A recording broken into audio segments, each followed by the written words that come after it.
नमस्कार, SBT news में आपका स्वागत है। पेश 18 दिसंबर रविवार सुबह 6:15 बजे राजस्थान की बड़ी खबरें। फाइनेंस मिनिस्टर निर्मला सीतारमण की अध्यक्षता में शनिवार को goods and service tax council की 48वीं मीटिंग हुई। इस मीटिंग में किसी भी वस्तु पर कोई टैक्स वृद्धि नहीं की गई। जीएसटी काउंसिल कुछ अपराधों को अपराध की श्रेणी से बाहर रखने पर सहमत हुई। काउंसिल ने ऑनलाइन गेमिंग, हॉर्स रेस और कसिनो पर जीएसटी लगाने का फैसला भी टाल दिया। वहीं बायोफ्यूल पर जीएसटी 18% फीसदी से घटाकर 5% किया गया। दालों के छिलकों पर जीएसटी अब 5% से घटाकर 0 कर दिया गया। अब 2 करोड़ रुपए के टैक्स चोरी के मामले आपराधिक श्रेणी के नहीं माने जाएंगे। वित्त मंत्री ने कहा कि जीएसटी एक्ट में डिक्रिमिनलाइजेशन पर फैसला लिया गया। मतलब ये कि गलतियों को अपराध की श्रेणी से बाहर किया गया है। राजस्थान के मुख्यमंत्री अशोक गहलोत ने कहा कि 4 साल में सरकार के खिलाफ माहौल नहीं है।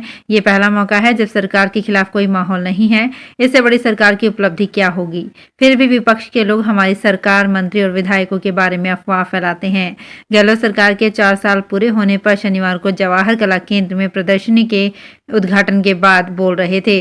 सियासी मामलों में मैनेजमेंट पर गहलोत ने कहा कि मैं जब पॉलिटिकल रिटायरमेंट ले लूंगा तो पॉलिटिकल क्लास लूंगा, उसमें सब स्किल और अनुभव का जिक्र होगा। राजस्थान गहलोत सरकार के 4 साल पूरे हो गए हैं। सरकार के 4 साल के पूरे होने पर जवाहर कला केंद्र में शनिवार को विभागों की कामकाज की विकास प्रदर्शनी लगाई गई, जिसका उद्घाटन मुख्यमंत्री अशोक गहलोत ने किया।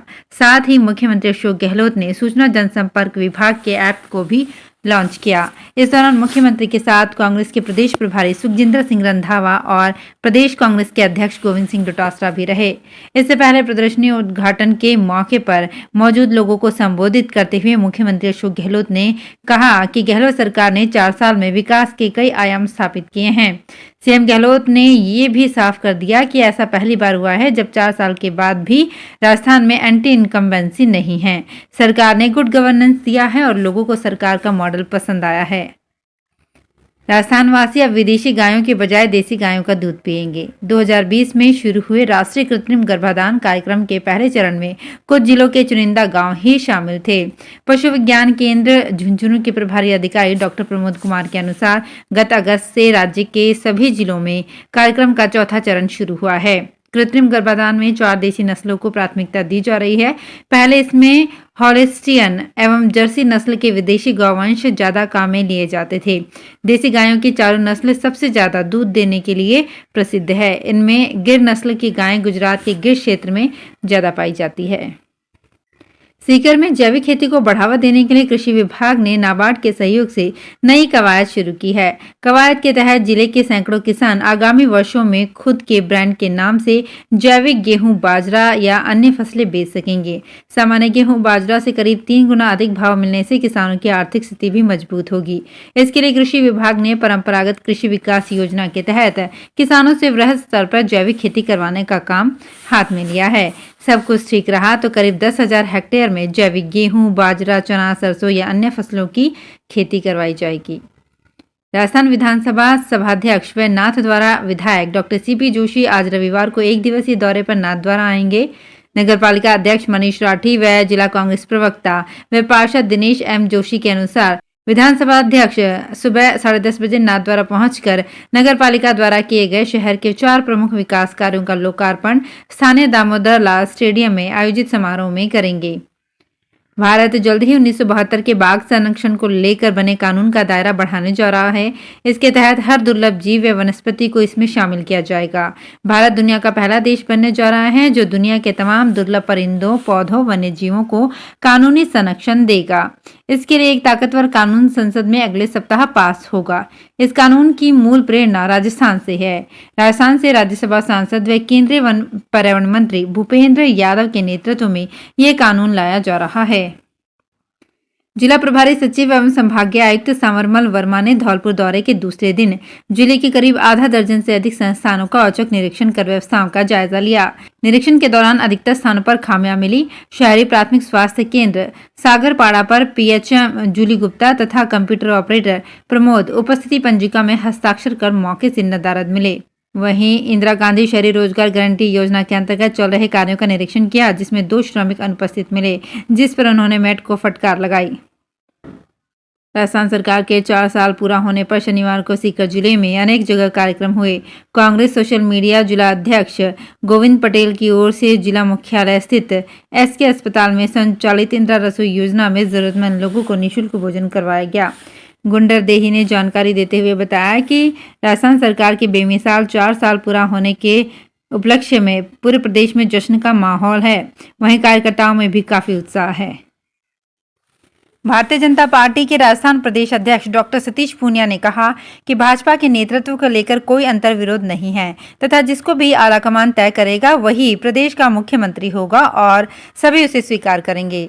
भाजपा प्रदेश अध्यक्ष डॉक्टर सतीश पूनिया ने शुक्रवार को पोखरण प्रवास के दौरान पत्रकारों से बातचीत करते हुए कहा कि राष्ट्रीय स्तर के वरिष्ठ नेताओं ने कई बार स्पष्ट किया है कि पार्टी मुख्यमंत्री के रूप में पहले किसी को घोषित नहीं करेगी तथा नेता तय करने का काम संसदीय दल करेगा। उन्होंने कहा कि सभी नेताओं का पहला कर्तव्य है कि कांग्रेस को सत्ता से बाहर कर भाजपा को काबिज करे। जयपुर में घरेलू बिजली कनेक्शन लगाने के लिए रिश्वत लेने वाले मीटर रीडर को अदालत ने दोषी करार दिया है। अदालत ने अभियुक्त को 1 साल के कठोर कारावास के साथ ही 10-10 हजार रुपए के अर्थदंड की सजा सुनाई है। यदि अभियुक्त अर्थदंड नहीं चुकाता है तो उसे 2 माह की अतिरिक्त सजा भुगतनी होगी। सजा का फैसला वरिष्ठ न्यायाधीश सेशन कोर्ट भ्रष्टाचार निवारण अधिनियम प्रकरण क्रम संख्या 3 जयपुर महानगर द्वितीय के जज राजेंद्र कुमार सैनी ने सुनाया है। दोषी कर्मचारी जगदीश प्रसाद मीणा जयपुर विद्युत वितरण निगम लिमिटेड में मीटर रीडर है। मामले के अनुसार 15 सितंबर 2009 को गोनेर रोड के मीनावास के राम सहाय मीणा ने आयोग में रिपोर्ट दी थी। श्रीमद् भागवत गीता में छिपा है सफलता का राज, ये कहना है इनकम टैक्स विभाग के प्रिंसिपल कमिश्नर रोली अग्रवाल का और मौका था प्रदेश के युवा उद्यमियों के लिए मोटिवेशनल सेमिनार का। CII की युवा विंग की ओर से आयोजित सेमिनार में रोली अग्रवाल ने कहा कि विफलताओं से भाग्य नहीं, मुकाबला करें, सफलता आपके चरण चूमेगी। कार्य करने से पहले डर, विफलता का डर, सफल होने नहीं होने का डर आपको आगे बढ़ने से रोकेगा। इसलिए यदि आप सही लक्ष्य की ओर बढ़ रहे हैं तो आप श्रीमद् भागवत गीता के संदेश को ध्यान में रखते हुए आगे बढ़ो। विफलता आपसे कदमों दूर रहेगी तो सफलता आगे बढ़कर आपका स्वागत करेगी। उदयपुर के भोपालपुरा थाना क्षेत्र के कोर्ट परिसर स्थित पुलिस चौकी में तैनात कांस्टेबल को निलंबित कर दिया गया। उसने सरेआम खिलौना पिस्टल दिखाकर लोगों को धमकाया था। जिला पुलिस अधीक्षक विकास शर्मा ने बताया कि कांस्टेबल अशोक बिश्नोई को निलंबित किया गया है। उसके खिलाफ लोगों से दुर्व्यवहार की शिकायत मिली थी। घटनाक्रम 13 दिसंबर की शाम करीब 7 बजे का है। राजस्थान विश्वविद्यालय से PhD करने वालों को एंट्रेंस परीक्षा के साथ इंटरव्यू लागू करने की तैयारी की जा रही है। ये बदलाव नई शिक्षा नीति के तहत किया जा रहा है। हाल ही में आई UGC के नोटिफिकेशन के तहत अब एंट्रेंस परीक्षा के 70% और इंटरव्यू के 30% अंक जुड़ेंगे। इसके बाद मेरिट में आने वाले छात्रों को PhD में प्रवेश मिलेगा। विश्वविद्यालय की एकेडमिक काउंसिल की बैठक में इसे लागू करने का निर्णय हो चुका है। अब यहां से प्रस्ताव सिंडिकेट बैठक में भेजा जाएगा। जैसलमेर जिले में वुमेन एम्पावरमेंट को लेकर जैसलमेर कलेक्टर टीना डाबी ने एक अनूठी पहल की है। कलेक्टर टीना डाबी ने लेडीज फर्स्ट नामक एक अभियान शुरू किया है। इस अभियान का उद्घाटन आज 18 दिसंबर को होगा। कलेक्टर टीना डाबी ने बताया कि बालिकाओं में सुरक्षित जन्म, शिक्षा और हेल्थ को सुनिश्चित करने और महिलाओं को सामाजिक, आर्थिक और कानूनी रूप से सशक्त बनाने के लिए इस समारोह का आयोजन किया जा रहा है। आज रविवार 18 दिसंबर को सुबह 11 बजे ये समारोह जैसलमेर के शहीद पूनम सिंह स्टेडियम में आयोजित किया जाएगा। तो फिलहाल इस बुलेटिन में इतना ही। फिर हाजिर होंगे कुछ और बड़ी खबरों के साथ। अगर आप भी अपने आसपास की छोटी बड़ी और महत्वपूर्ण खबरों से अपडेट रहना चाहते हैं तो सब्सक्राइब कीजिए हमारे चैनल SPT न्यूज को और प्रेस कीजिए बेल आइकन पर।